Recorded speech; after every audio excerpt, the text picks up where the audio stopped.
ฮะ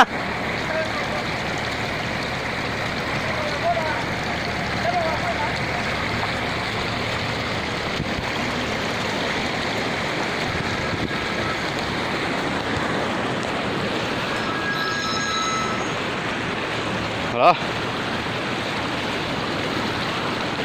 ไกลจังหวัด518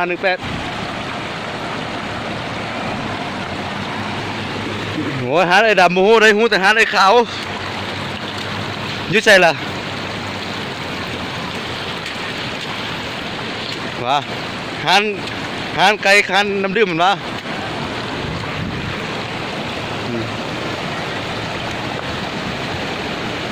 วะนะ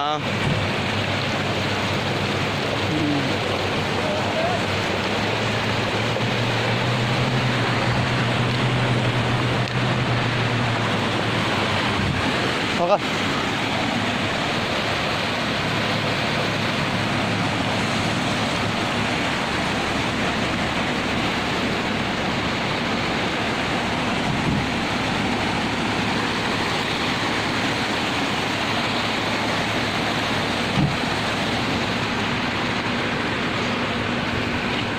ได้อยู่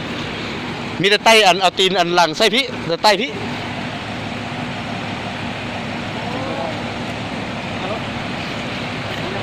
ย้ายแต่บนนี่